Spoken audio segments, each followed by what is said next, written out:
It wasn't silence, it was anticipation. The kind that gathers just before lightning hits.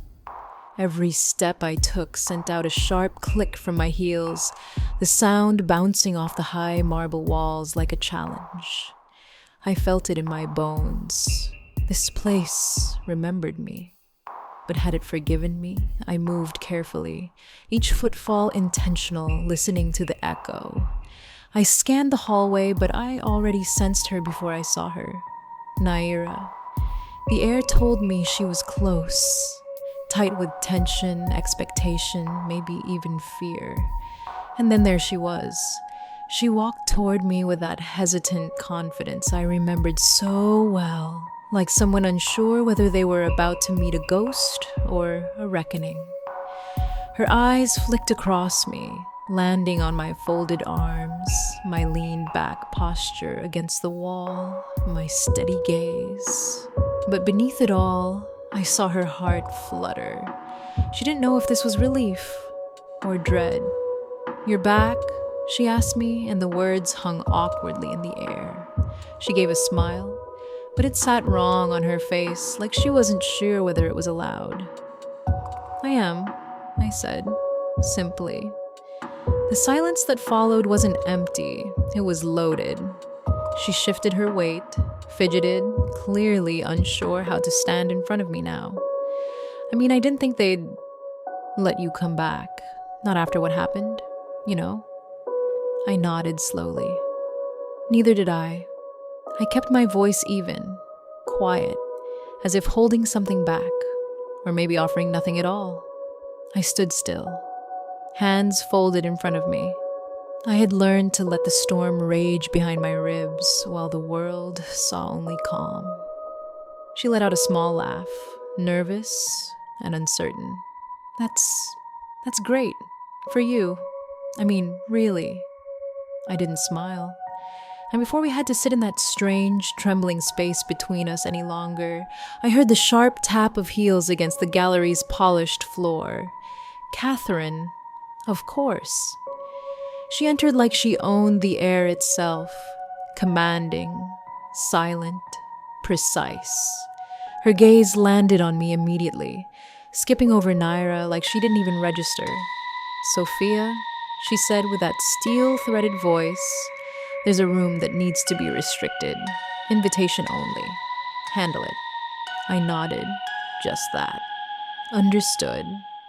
She left without pause, her perfume and dominance lingering like a signature. Naira turned to me with disbelief pinched across her brow. "She just tells you what to do now?" I met her gaze. Apparently, I watched the way her face tried, again, to wear a smile. But it didn't fit anymore. The gap between us had changed. It wasn't personal. It was structural, hierarchical. "So, are you working directly with her now?" she asked, her voice laced with forced casualness. I didn't answer, not with words. My silence pressed back. She shifted again, this time more unsteady. The ground beneath her was becoming unfamiliar. Then I heard it, Madame Vestra's steps. Softer, slower, familiar in a way that once brought warmth. I turned as she approached. Naira stepped forward like she'd seen a lighthouse in a storm. "Madame Vestra!" But Vestra didn't even glance at her. Her eyes found mine, measured, searching. I met them fully. "Make sure the champagne is flowing," I said, calm, even. Her words, once spoken to me with mockery, now spoken back without a trace of irony. Vestra's lips parted slightly. I saw it, the moment she recognized her own phrase. The reversal. Her posture tensed, and then she simply nodded and walked away. Naira blinked, stared at her retreating form. I turned to her, giving the command gently, but without question. "Please make sure the room Catherine mentioned is locked. Assign someone to guard the door. No one enters without an invitation." She blinked. "Me?" I nodded once. "Yes, that will be all." She turned and left stiffly. Her steps were jerky, her breath shallow. I watched her until she reached the lock. She fumbled with it. Vestra appeared again, quiet, watching. Naira whispered something to her, something fragile. "What is going on, Madame Vestra?" Vestra looked at her for a long moment. Her eyes softened, almost. But then that softness disappeared like breath on glass. "I'm going out for a cigarette," she said. Naira looked stunned. "But you quit. Years ago." Vestra didn't reply. She simply turned and walked away. Naira hesitated, only a moment, and then ran after her, out into the night. I knew what she would find. Nothing. Vestra was already gone. The stillness outside would feel unnatural, like the silence of a machine after its function has been served. And I walked behind her. Just enough space in between so that I could see her, alone in the corridor. I knew from this point on, I was no longer a question mark in their world. Now, I was the answer they didn't want to hear. I returned to the gallery, still a bit shaken. My chest ached in ways I couldn't name. My thoughts spun without landing. What was happening to me? What was I supposed to do? Who was I now? I saw her from across the room, Naira, clinging to her rituals, checking guest lists, adjusting flowers, acting like this was just another day. But I could see it, the tremble in her fingers, the way her shoulders hunched as if she were folding into herself.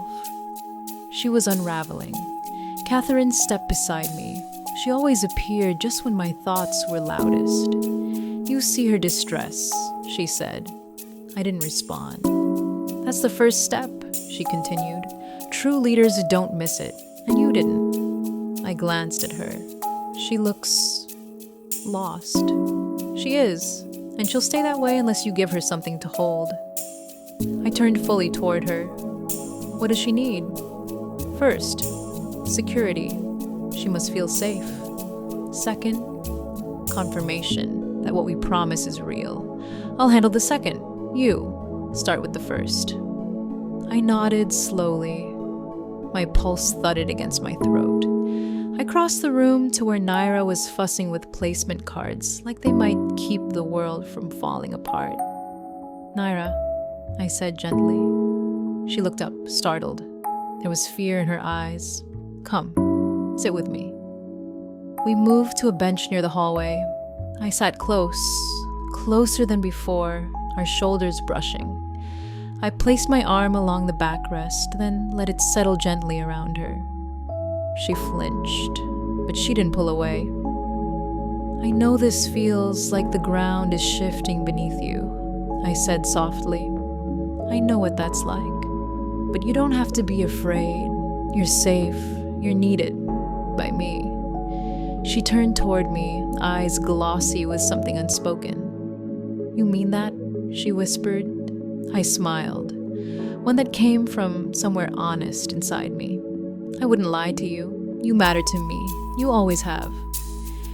I tucked a strand of her hair behind her ear, letting my fingers linger just a moment too long.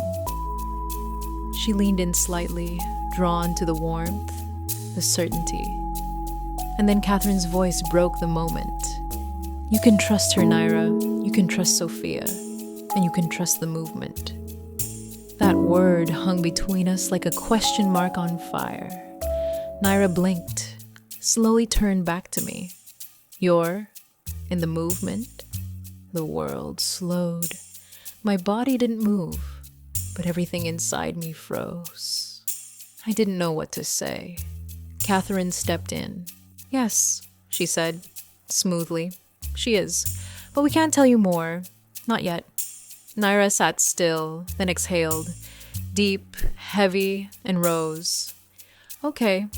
She adjusted her dress like armor, nodded once, and walked back into the gallery. I watched her go, then turned to Catherine. "What is the movement?" The words still pulsed between us like a distant drumbeat.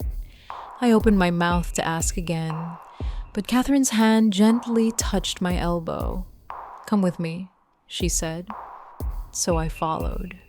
We moved through the gallery in silence, the hum of distant voices lost behind the high walls.